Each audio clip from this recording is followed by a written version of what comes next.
Muito boa noite, doutores, muito boa noite, doutoras, internautas que nos acompanham todas as segundas-feiras. Boa noite, esta seleta bancada, doutor Domingos da Paz, doutor Robson Ramos, doutora Leonice. Boa noite aos jornalistas que nos sempre dão a honra da sintonia, o jornalista José Luiz, do Jornal O Novo, o jornalista Domingos da Paz, que além de advogado também é presidente da Comissão Nacional de Combate à Corrupção, e assim saudamos também os nossos presidentes regionais, nossos suplentes, internautas de um modo geral, que nos acompanham em todas as partes do nosso Brasil. Hoje é preciso lembrar que a transmissão também vai ao ar pelos canais do Rumble, Twitter e YouTube, como já de costume vem acontecendo nas últimas edições de 2023. Lembramos aos doutos e doutas da NB e aos demais profissionais do direito que a advocacia é a arte da paciência. E como temos paciência? Do raciocínio, da entrega, e principalmente envolvendo agora mais estritamente a inteligência artificial. Mas percebam que semana passada o doutor Egídio Magra Neto promoveu no grupo resultados que provocou um tema bastante interessante sobre provimento, entre outros, obviamente. E que se trata da consolidação da informação catalisadora da rede.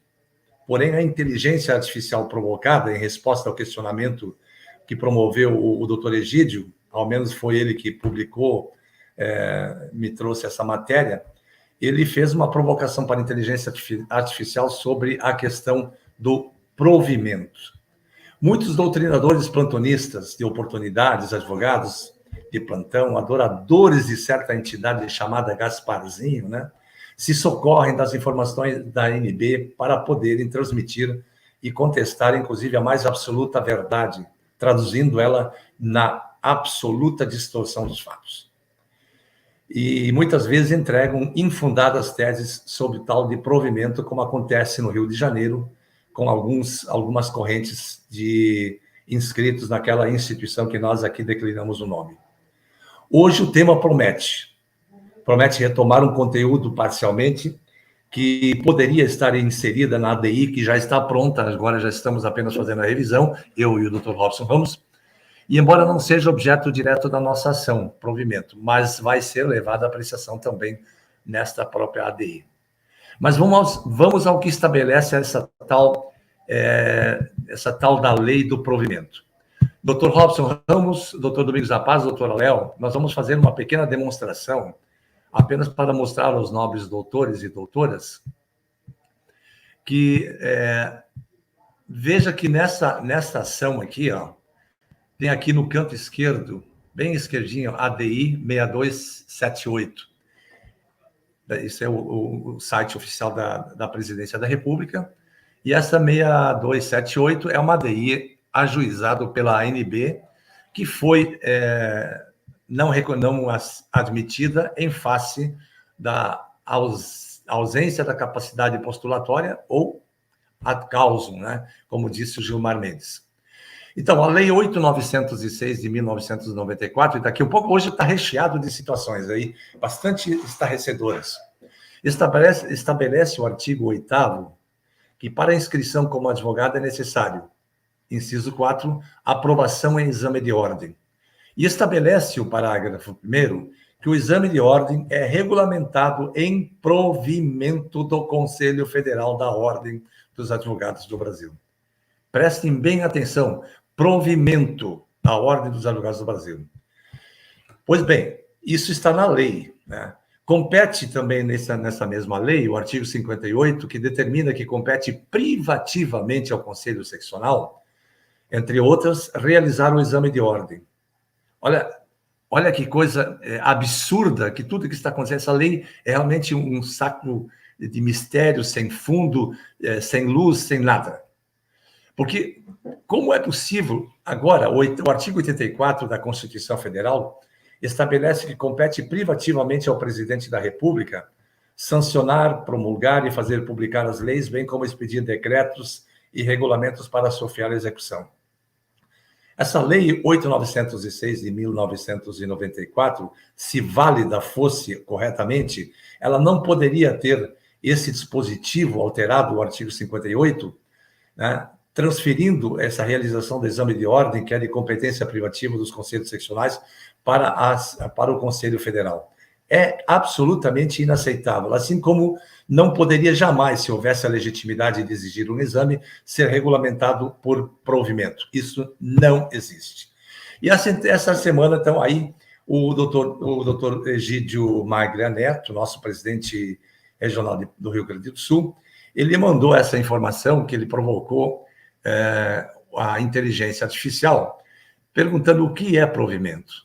E aí estabelece: provimento é um ato administrativo, como tem como objetivo prover o cargo público, ou seja, preencher uma vaga na administração pública por meio de nomeação, designação ou promoção de servidor público. É uma forma de gerir o quadro de pessoal do órgão público, garantindo a eficácia e o bom funcionamento dos serviços prestados à população. E aí ele pergunta: por que a OAB não pode editar o provimento? Aí ela responde à inteligência artificial: a OAB é uma entidade de classe que tem como objetivo defender as prerrogativas dos advogados e zelar pela ética e pelo bom exercício da advocacia. Ela não tem competência para editar o provimento, que são atos da administração de competência exclusiva dos órgãos públicos responsáveis pela gestão do quadro de pessoal. Pois, doutores, está na hora de começar a pensar seriamente sobre o que está acontecendo em nosso país. E aí vamos mais longe.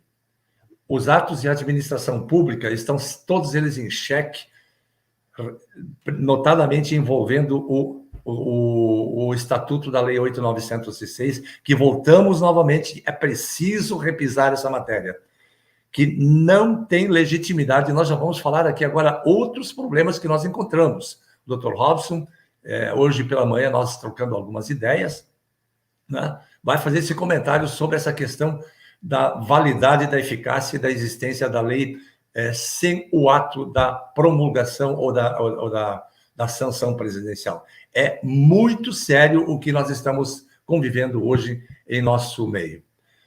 Doutor Robson Ramos, para suas considerações, antes de entrar no mérito, para suas considerações e seus cumprimentos nessa noite, seja muito bem-vindo mais uma vez, doutor. Boa noite, obrigado, doutor Carlos. Boa noite, doutora Leonice, doutor Domingos e os colegas que estão assistindo essa live.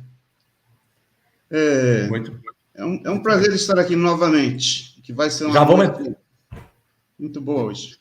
Ok, já vamos entrar nesse tema aí. Meu irmão, doutor Domingos da Paz, boa noite. Obrigado por estar integrando esse seleto grupo novamente.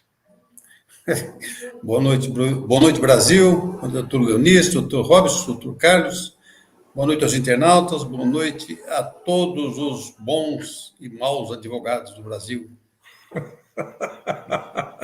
Doutora Léo, boa noite, mais uma vez obrigado por estar conosco. Microfone fechado. Microfone fechado, doutora. Boa noite, doutor Domingos, doutor Robson, doutor Carlos e a todos os nossos advogados do nosso Brasil, inscritos ou não inscritos, e a todos aqueles inscritos na nossa Associação Nacional dos Advogados Brasileiros. Boa noite, família ANB. Maravilha. Doutor Robson Ramos, como é possível que nós tenhamos um judiciário realmente com os olhos vendados para o direito e para a justiça? Não é possível nós continuarmos sendo passivos com tudo isso que está acontecendo, doutor. É vendado. Não é vendado, doutor. Não é vendado. Não, o nosso judiciário está. Não tá? Conivente. Nós é que estamos com os olhos vendados. Isso. Pois bem. Mas nós estamos aqui, bem pensado, nós estamos aqui de olhos bem abertos e muito prestativos, né, para colaborar com as nossas capas pretas, né, doutor Robson? Pois é, mas que o judiciário ignora as leis e a Constituição, a gente tem ouvido isso até lá no Senado. Tem um senador que toda hora fala isso.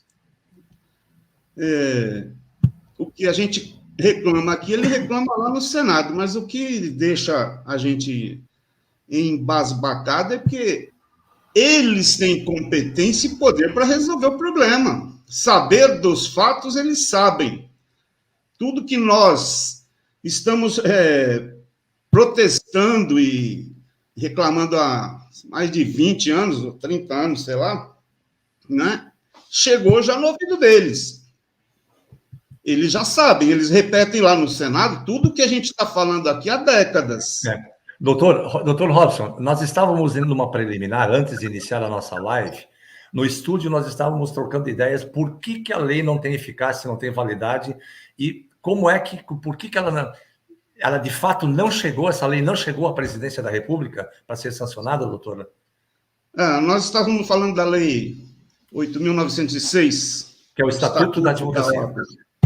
Então, veja só, se a gente pegar o regimento interno e a Constituição, o processo de produção de uma lei, ele tem procedimentos que são obrigatórios, não são opcionais.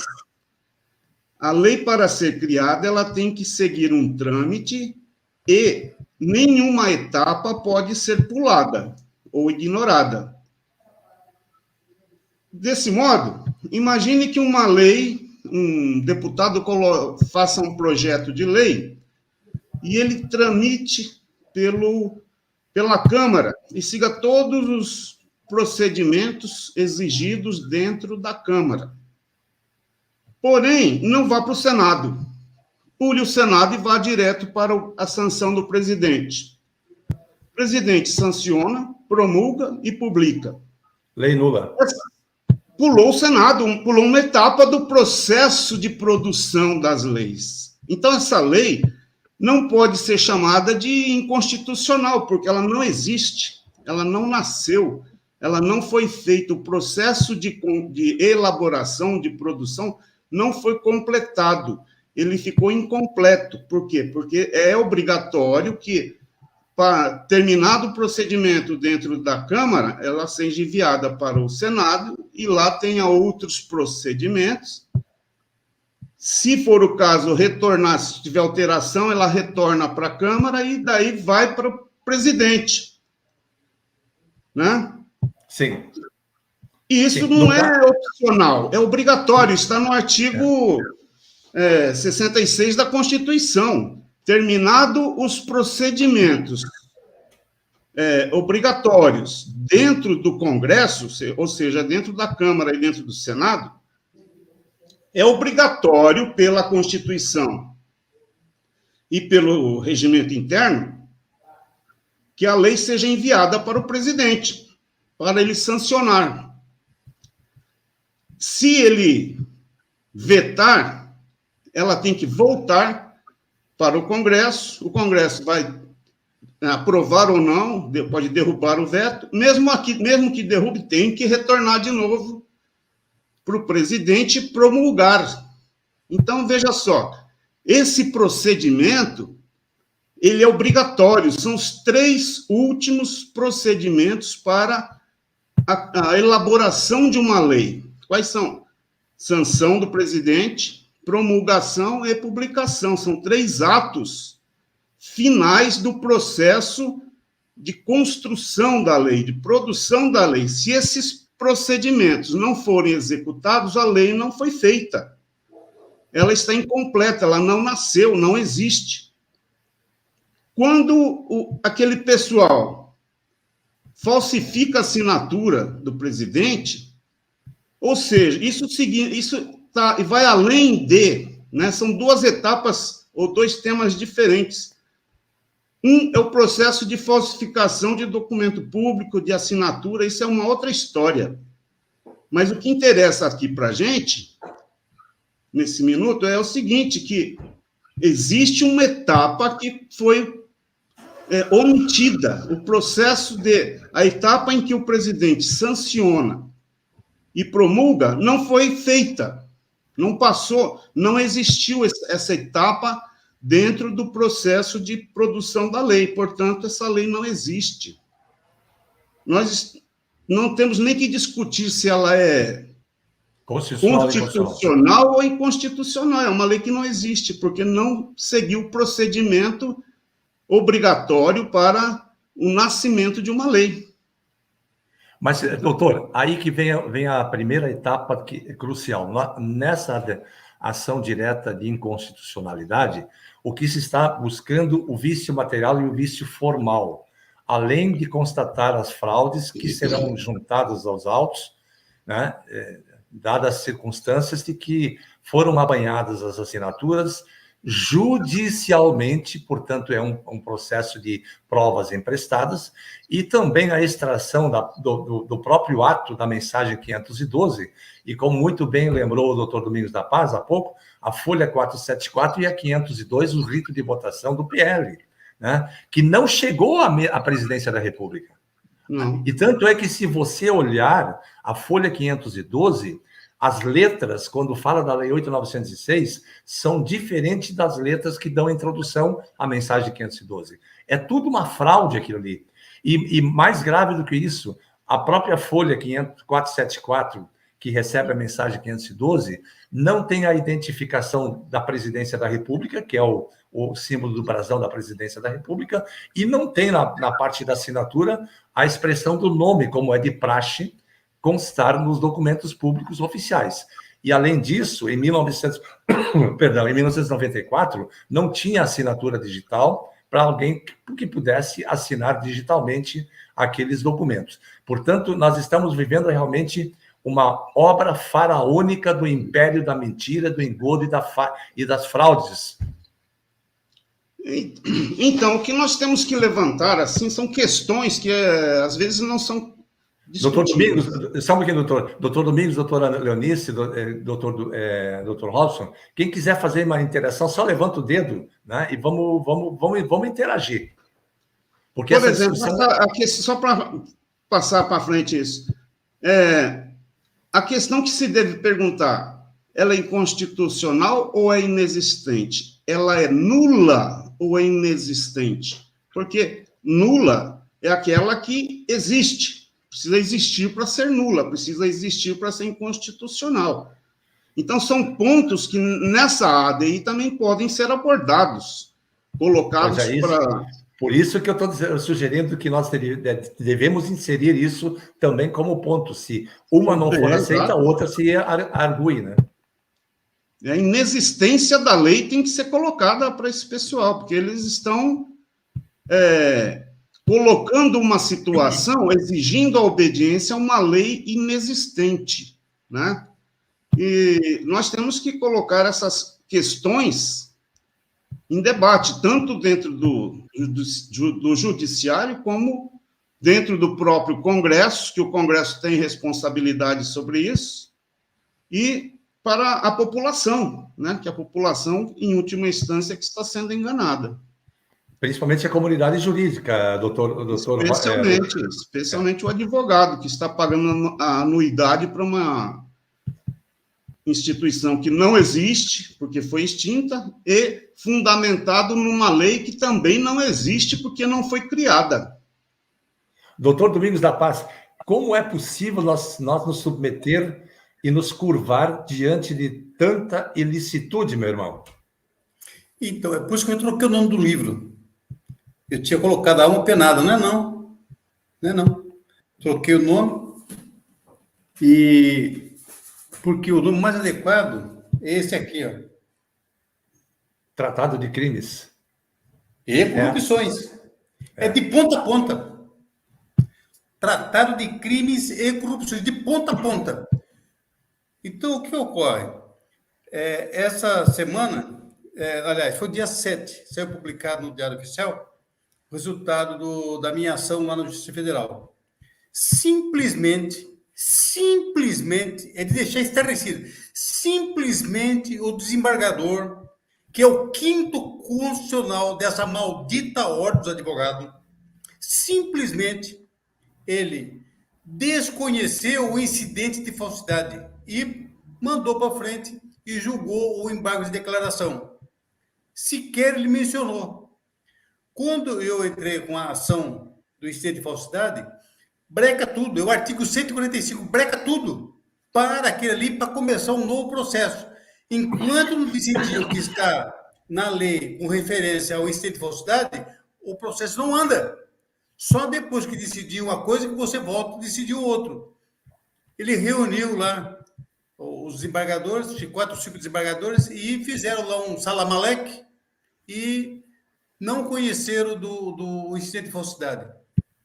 Então, é assim, o judiciário, eu falei recentemente, e volto a falar, vou morrer falando, desde 1991 que eu falo que o judiciário é um lixo. Eu falo abertamente, falei para desembargador, já falei para juiz, eu falo abertamente, porque é. E hoje está muito mais claro, porque hoje a população está vendo o que é a cabeça. A cabeça está com gangrena, está gangrenada a cabeça do judiciário. Que não poderia ser poder judiciário, tinha que ser qualquer departamento, porque não arrecada nada. Tem que ser Ministério do Judiciário, por exemplo. Por quê? Porque não tem representatividade. Tem legitimidade constitucional, mas não tem representatividade. Sequer receber meio voto. Então não tem quando o juiz, doutor, quando o juiz não reconhece esse incidente de falsidade, ele está violando o princípio do contraditório. Porque totalmente. Se o senhor apontou uma falsidade, aquela falsidade tem que ser apurada, porque caso ele ignore e passe reto, como fez, como o senhor disse, ele está violando a Constituição, artigo 5º, se não me engano, 55. Devido ao processo legal. O princípio do contraditório, ele não deu para o senhor o princípio do contraditório. Então, essa medida já é inconstitucional por si mesma, porque uma vez que a parte alegue, olha, esse documento aqui é falso, essa falsidade tem que primeiro ser apurada. Não pode ser ignorada porque está violando o princípio do contraditório. O senhor tem o direito de saber se o documento é ou não é falso. Então, exatamente. E por que não fazer uma representação na corregedoria, doutor? Então, eu estou conversando com os nobres colegas para ver o que eu faço agora. A minha vontade não é nem fazer isso. A minha vontade é chegar lá e pegar ele e dar uma surra nele. Essa é a minha vontade. Representa na corregedoria, dá o que dá. Dá o que der. Porque é brincadeira. O judiciário é um lixo. Eu falo abertamente, escrevo no meu livro. Não é a primeira vez que eu escrevo. É um lixo. Só tem porcaria lá dentro. E agora está muito mais resoluto. Hoje está escancarada para todo mundo ver. O maior protetor desta desgraça, dessa entidade maldita, é o Poder Judiciário. Obedecendo a uma lei que não existe, não foi promulgada. Não existe. Não, e a proteção, eles protegem de tal forma, eles colocaram essa entidade maléfica dentro de uma masmorra e protege ela, para não ser contaminada com os de fora. Doutora Léo, onde é que nós estamos hoje, sabendo que provimento não tem nada a ver com a administração pública? Se aquele estatuto realmente valesse alguma coisa, lá no artigo 44, ela fala que ela não guarda qualquer pertinência com a administração pública direta ou indireta, portanto, ela não é órgão público, é um órgão privado, né? Não é órgão privado na privada, né? Vamos assim dizer, com perdão da redundância e do baixo nível da conversa, vamos assim dizer, mas não tem outro qualificativo para se dar a uma instituição como essa que desrespeita a Constituição, desrespeita os atos administrativos, né? Desrespeita a legislação administrativa, desrespeita a própria legislação, o rito legislativo. Então, onde é que nós vamos encontrar respostas sabendo que o próprio sistema do judiciário está falido, literalmente com o termo, né? Está na escuridão, não estamos vendo luz, né, no ambiente da justiça. Eu tenho a minha opinião. Eu sempre debati a questão desse maldito provimento aqui, que isso é ato da administração pública, que jamais ela poderia ter regulamentado em provimento, porque ela não mantém vínculo nenhum. Isso sem entrarmos e abordarmos a situação da sua extinção, da ausência de votação do PL 2938 e a falsificação de assinatura. E sim, com foco nesse regulamentado em provimento para aplicação de exame. Ela nunca teve competência e não tem vínculo, nem diretamente, nem indiretamente. Aquela DI 3026 do STF, quando eram os graus, ele arrumou a terceira coluna ali da pessoa para ela, foi para dar continuidade no crime, porque é sabido de todos que não existe no ordenamento jurídico sui generis. Você tem o direito público e o direito privado. Não existe essa coluna do meio. Quanto à questão do doutor Domingos colocar, a questão, doutor Domingos, eu sempre tenho batido aqui que a ponta da pirâmide, nós temos uma ponta da pirâmide lá, e essa ponta da pirâmide se chama IAB. O IAB está ali, é ele quem congrega e recebe esses ministros nas suas cadeiras quando eles são aposentados. É para lá que eles vão assumir cadeira no IAB. Tá? E depois desta situação todinha do judiciário, nós temos também, eu sempre coloquei aqui, o aparelhamento da própria magistratura, aqueles desembargadores, juízes que são indicados pelo 5º Constitucional, que não existe, também OAB, no artigo 94 da Constituição Federal, que ela diz lá quem são os entes a serem indicados pelo 5º Constitucional, ela diz advogados, ela não diz inscritos advogados da OAB. A outra questão também que eu tenho debatido de vez em quando com o doutor Carlos, é uma questão de uma pesquisa lá atrás, doutor Robson, tá? Do vínculo que a OAB sempre teve junto à União. E todas as ações que nós impetramos, normalmente eles mandam a União se manifestar. O porquê? Porque até 1991, a OAB ela era participativa, a competência da União. Só que a OAB ela entrou como participativa. Era autarquia antigamente, agora não é mais nada. Ela era uma autarquia até 1991, só que ela perdeu isso com o decreto 11/91. Só que ela continua lá como o CNPJ de 1966, que não foi baixado, continua como uma autarquia federal e no CNPJ dela marca lá União. União. Ou seja, quem está no comando de toda essa maracutaia toda é a União, junto com a OAB, junto com os juízes e com o STF. Tá? Esse CNPJ já não vale mais nada. De 1966, eu mandei para o doutor Carlos essa semana. Está marcando lá União. A União está por trás de tudo isso, do não cumprimento da 12.605, dessa questão do decreto 11/91, dessa porcaria de regulamentado improvimento que não existe. Não existe. Ela não mantém vínculo. Ela está se pendurando aonde? No vínculo na União? Agora, desistir jamais. A ANB vai continuar, estamos trabalhando em ações e vamos insistir, porque para o diabo se dobra quem quer. Doutor Robson, quer dizer que a lei não chegou para sanção e foi sancionada pelo misterioso, pelo pavão misterioso, que ninguém sabe quem assinou e nem sabe de que caneta partiu a pena, né?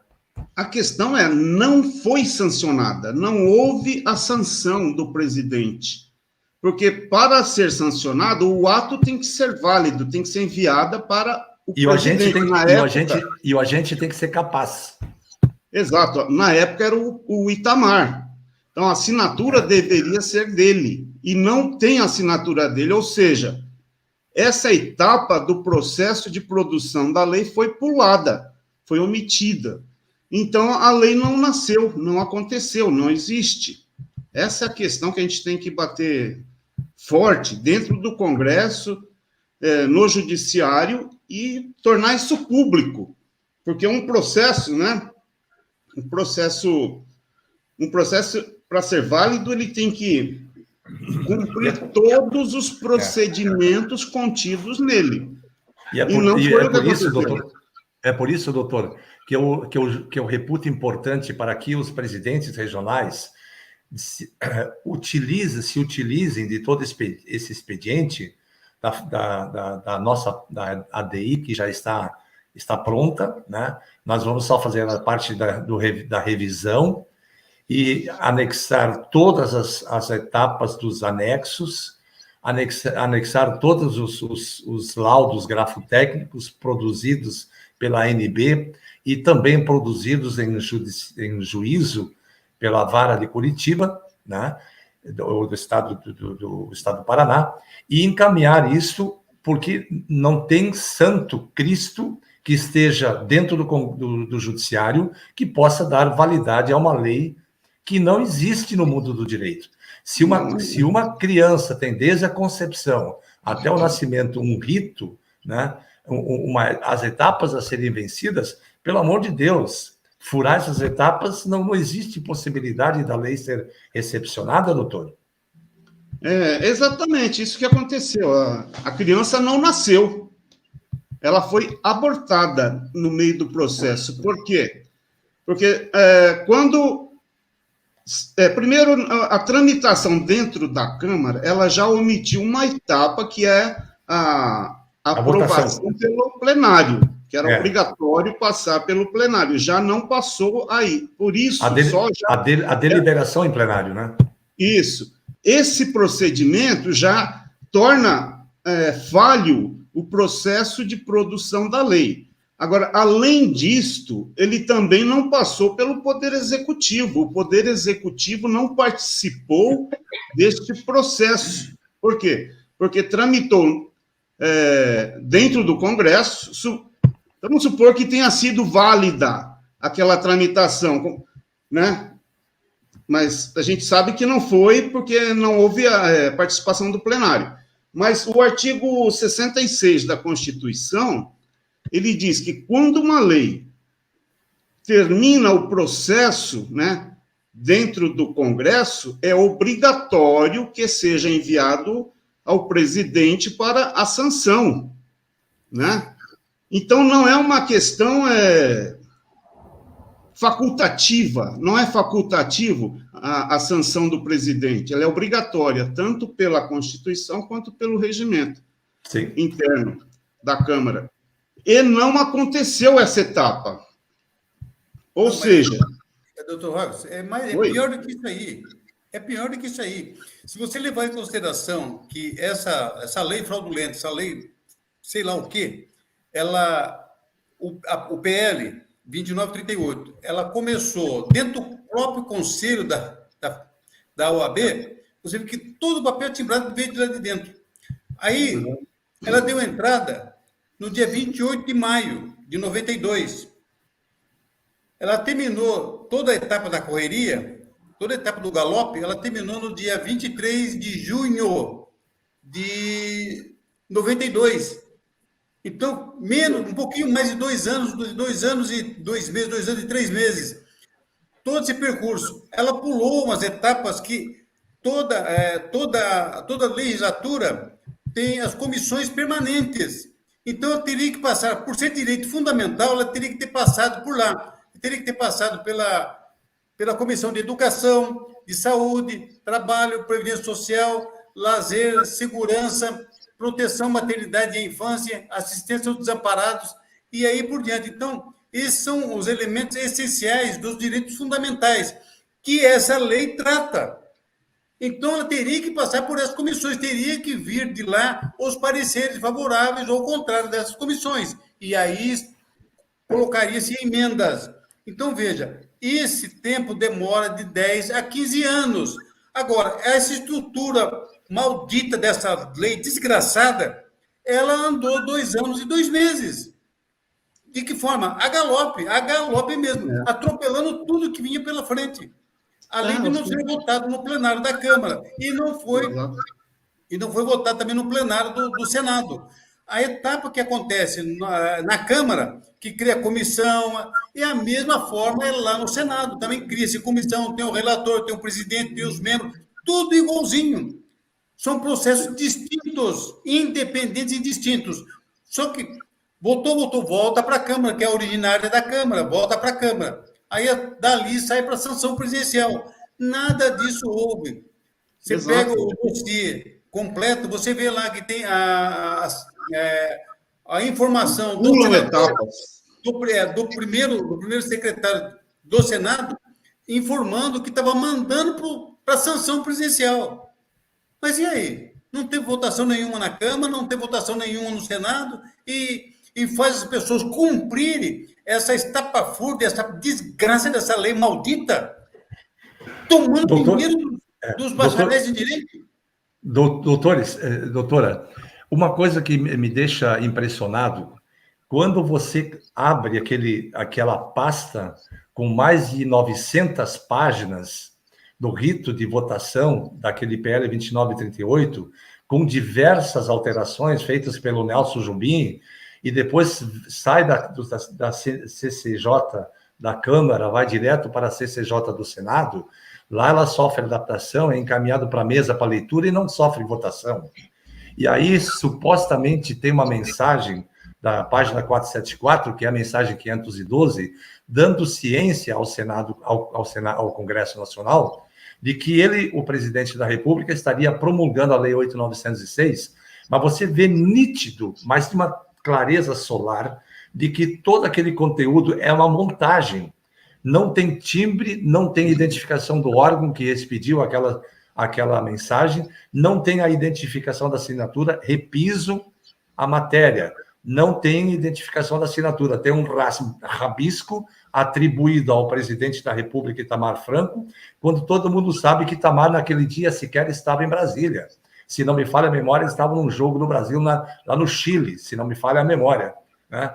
Então, como é possível as pessoas serem tão tapadas ao ponto de querer desacreditar a lógica e os fatos comprovados, dizer que não aconteceram? É a mesma coisa que você dizer 2 mais 2 são 6, né? Para aquela gente idiotizada, né? E não 4, como é a lógica. Então, nós não encontramos mais razão de sermos considerados inexistentes do mundo jurídico, porque nós não estamos inscritos naquela instituição, mas nós estamos inscritos na ANB, né? Doutora Léo. O próprio Itamar não reconheceu aquela assinatura. Existe uma declaração do Itamar Sim. dizendo que aquela assinatura não é dele. Não é dele, perfeito, exatamente. Nem o Itamar e nem mesmo o exame grafotécnico judicial da ação do TRF4 reconhece a assinatura do Itamar. E ele era vivo nessa época, quando ele afirma que ele não assinou. Ele era embaixador do Brasil, se não me falha a memória, né? Isso, eu só queria...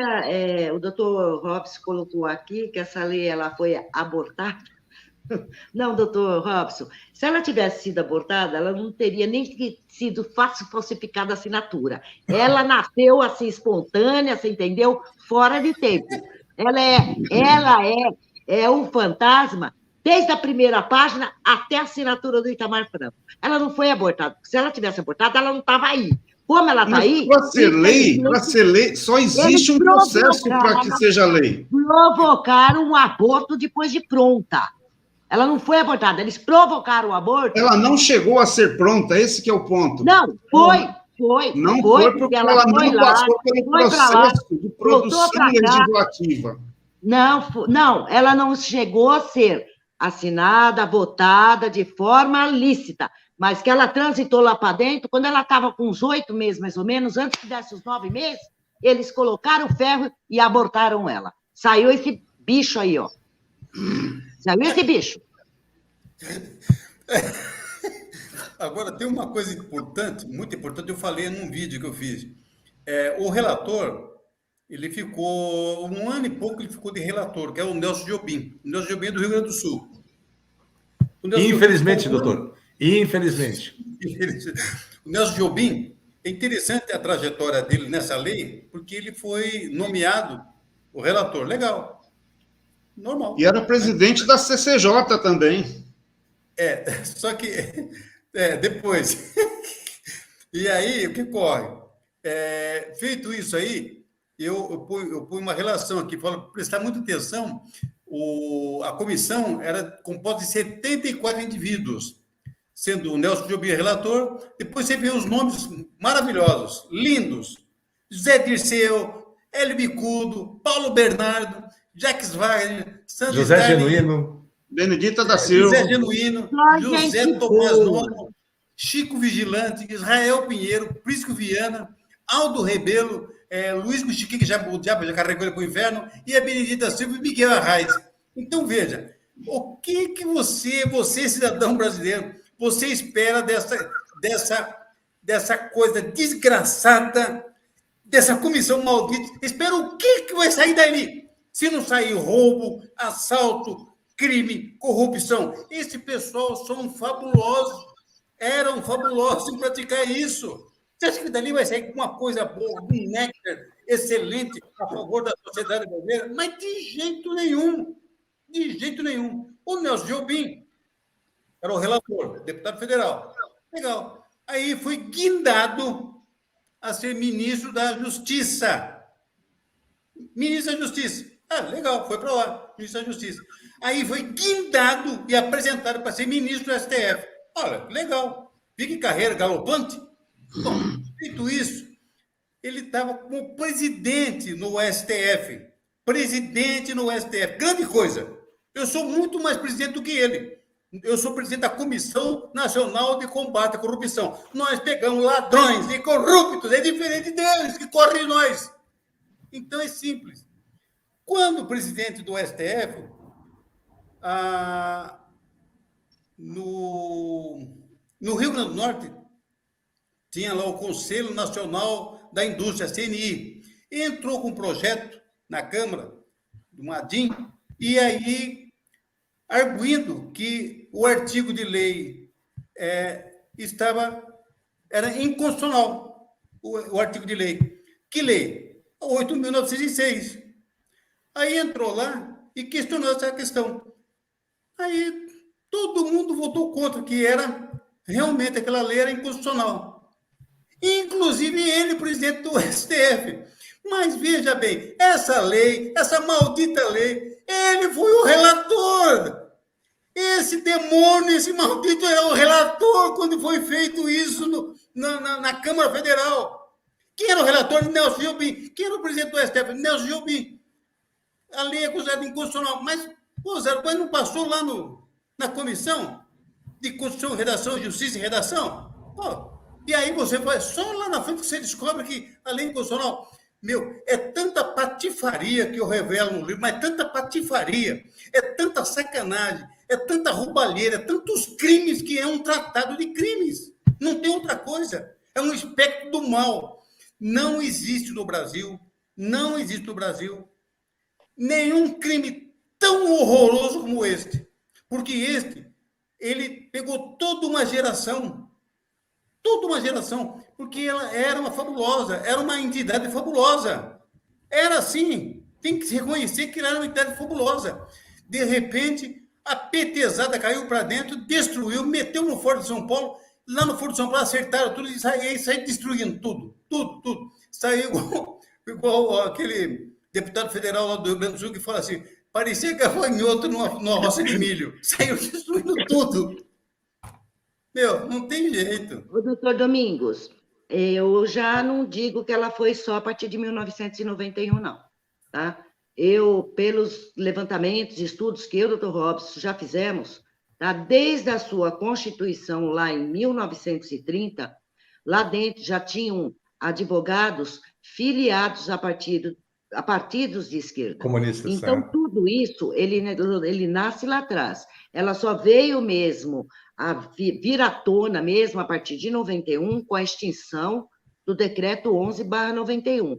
Até mesmo aquela fala que ela apoiou os militares em 64, para mim também foi tudo uma enrolada, tá? Como eles fazem até hoje.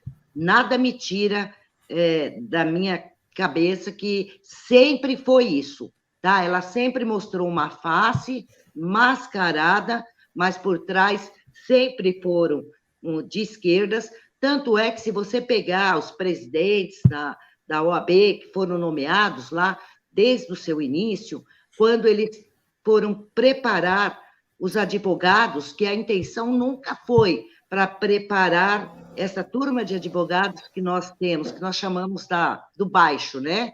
Eles prepararam para o alto, que era para assumir posições de juízes, ministros, desembargadores, senadores, e vai afora, entendeu? Mas se o senhor se aprofundar, o senhor vai ver que aqueles que assumiram logo no início, em 1930, eles eram, na sua maioria, filiados a partidos de esquerda. O jornalista... Desde lá de Eu trás. falo isso no livro, que começou em 1920. Ele 1920, começa antes da lá existência atrás. dela. Eu falo isso no livro. Começou em 1920, e aí eles conseguiram, em 1935, comandados pelo capitão Luiz Carlos Prestes, eles conseguiram a intentona comunista. E aí, naquele mesmo ano de 35, o 32. Getúlio Vargas, através das tropas 32, federais, acabou... a intentona comunista começou em 32. Ela começou em 32, ela começou depois, ela foi criada em 1930. Se o senhor pegar lá atrás, o senhor vai ver que desde a época da própria Guerra Fria, nós já tínhamos advogados infiltrados de esquerda aqui dentro. Se eu buscar a história antes, o senhor vai ver que ela começa antes. Até chegar em 27, 28, 29, eles tentarem, lá no Senado, aprovar a OAB, o IAB, tentar aprovar lá na OAB, porque já existia advogados antes. E eles não conseguiram. Aí, o que eles fizeram?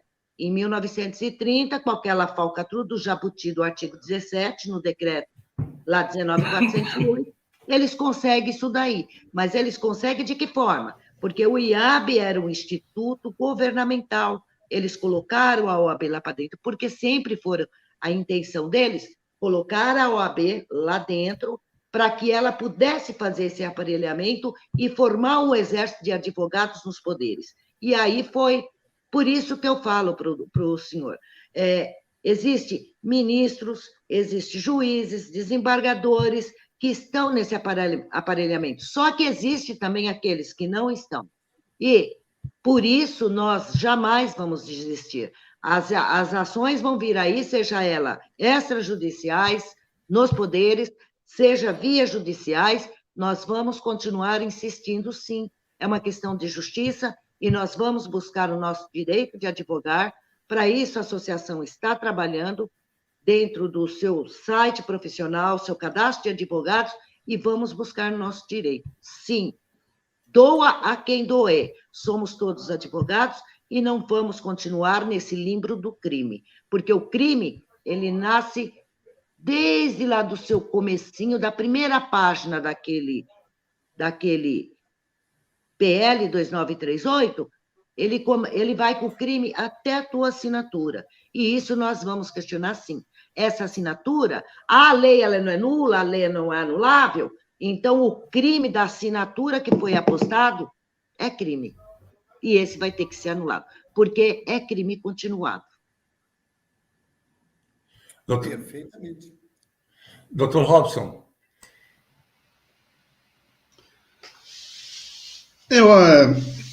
O debate que a gente está colocando aqui, ele tem rendido bastante frutos, né? Eu tenho ouvido, como eu disse, um senador que repete tudo que a gente fala aqui lá no Senado. Eu não me lembro o nome dele. Não consigo recordar o nome dele, mas ele sempre fala coisas que são as mesmas palavras que nós temos feito em relação ao Poder Judiciário, né? Acho que é coronel, ele é um coronel, se não me engano. Mas ele tem repetido tudo o que a gente tem falado, porque a gente, há algum tempo atrás, já vem dizendo que o verdadeiro vilão não é a OAB, que ela não existe. O vilão é o Poder Judiciário. Ele é que está cometendo crimes no país, né? Então, esse senador tem feito esse tipo de fala ali no Senado. Então, veja só que as nossas ideias não estão sendo assim infrutíferas, porque elas estão se espalhando. Doutor Robson, tem até juízes. Eu conversei com um juiz aqui em São Leopoldo, que não é daqui, e ele disse que conhece toda a história e sabe de toda a história. E outro ponto que a gente... Só um minutinho, você está falando do senador Marcos Duval? Não, é um outro, um coronel. O Duval também, né? O Duval, ele fala bastante também. Mas é um outro... Um coronel, não me lembro o nome. É um coronel. Eu acompanho ele também. Só tem um detalhe. Só tem um detalhe, Dr. Robson. O Duval tem uma fonte da ANB ligado à ANB e é um militar em nativa. Recebeu desta presidência, recebeu todo o dossiê com todas as peças, provando aquilo que nós viemos denunciando desde o início das nossas lives até a apresentação dos laudos grafotécnicos de falsidade das assinaturas. Ele recebeu tudo, inclusive, esse material foi entregue para várias altas patentes do Exército Brasileiro. O Duval está fazendo um bom trabalho, mas tem um outro que eu não me recordo o nome. Azim? Oi? Não, Coronel Azim não é... Mas não é senador, é um senador. Não, é um senador, que tem o nome de coronel também. Tem aquele que ele é bastante... É um bem bravo mesmo. O nome é assim. Ele é do Paraná, né? Não me recordo. É do Paraná. Mas uma questão que eu gostaria de colocar, que é importante, porque nós temos percebido, né, que nossas falas estão alcançando longe, né? Então, um ponto que a gente precisa também reforçar é um fato que tem uma certa ligação com essa questão da inteligência artificial, que a gente começou falando.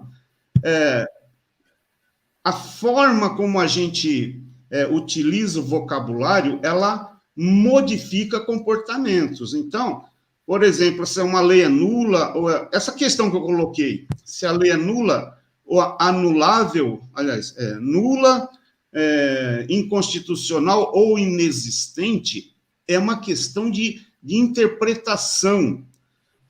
A questão está no cérebro. Se você conseguir modificar a maneira das pessoas entenderem, enxergarem aquela situação, você modifica o comportamento das pessoas. Então, enquanto a gente estiver discutindo se ela é anulável, a gente está dando força para essa lei. Enquanto a gente discute se ela é inconstitucional, a gente está dando força para essa lei. Mas quando a gente passa a implantar a ideia de que ela é inexistente, né? Porque é inexistente, na verdade, a gente faz com que essa lei perca o poder que ela tem. Então, a gente modifica condutas, modifica comportamentos pelo vocabulário, pelo termo que a gente utiliza, que a gente passa a tornar oficial. Dr. Robson, só para contribuir, não seria esse o senador aí que o Dr. Roberval Rocha fala, o Faur? Não. O Faur é sargento, se não me engano, sargento Faur. Faur é sargento. É um que eu acho que ele era amigo lá do Bolsonaro, uma coisa assim. Mas não importa, o importante é que tem gente, além do Faur, veja só quanta gente já apareceu aí, Faur, várias pessoas que repetem coisas que nós começamos a falar lá atrás. E vai ter muito mais, doutor, vai ter muito mais. Então, agora, um ponto que eu gostaria que nós também começássemos a tornar mais forte é uma questão que, se você estudar a teoria do nascimento, do surgimento da inteligência artificial, que isso tem a ver com padrões do cérebro. Então, conforme você modifica o modo do seu cérebro enxergar uma coisa, você modifica a sociedade, né? Então, se nós começarmos a pegar essas leis, que, na verdade, ela é inexistente, porque ela não foi feita, ela não passou pelo processo de produção, e em vez de ficar discutindo se ela é inconstitucional ou anulável, ou se ela é nula, a gente reforçar a ideia de que ela é inexistente. Essa posição faz com que a lei perca, a lei e, quando eu digo não só a lei, né? Porque a lei não existe, ela não foi criada. O que eu estou falando é o padrão do cérebro do intérprete dessa situação, do juiz, do promotor. Quando o promotor começar a enxergar na cabeça dele que essa lei não existe, ela é inexistente, ele pula essa etapa de ser anulável, nula, inconstitucional, né? Então, a gente modifica comportamentos. Então, ponto que a gente tem que começar a discutir é essas questões que fazem parte da psicologia, da filosofia, desses estudos que deram origem à inteligência artificial. E outro detalhe, doutor. Se de um fato nós estamos buscando a declaração de inexistência da personalidade jurídica daquela instituição, então é verdade que, em vez de ação direta de inconstitucionalidade, também seja, dentro desse ambiente, a declaração de inexistência da lei. Exatamente. É começar a pôr no cérebro das pessoas essa informação. Essa lei, ela não existe. Começar a passar isso daí, você modifica o padrão de pensamento das pessoas. E isso aí é científico. Isso que eu estou falando é científico. Tem vários livros sobre isso. E é assim que eles controlam a sociedade. Diga, doutora. Essa ação declaratória é que está lá no TRF1, aguardando pauta. Mas isso é da personalidade jurídica da OAB. Exatamente. Exatamente. Mas ela não está relacionada à DI. Não, ela não está relacionada a DI, mas ela está lá. Se é para bater na DI também, que a personalidade dela que é inexistente, tem que bater aí também, porque já existe uma ação lá aguardando pauta para julgamento. Existe lá, tem que bater na DI também. Agora, a questão é o seguinte, vai colocar na cabeça desses sujeitos que a lei não passou pela tramitação, que há uma falsidade de assinatura e que a lei não existe, a bendita foi publicada, está sancionada, com fraude, com falsificação de assinatura. Aí nós temos uma outra questão. A essa que tem uma fraude, que não passou pelo rito, que não seguiu tudo, ela é reconhecida. Aí nós vamos para a 12.605, que seguiu o rito, foi sancionada, foi publicada. E não é reconhecida. Ela não é reconhecida. E ela não é reconhecida. Que país de contradição, né? É uma situação que é assim, é um balaio, porque uma coisa que não existe está reconhecida, uma coisa que existe não está reconhecida, você entendeu?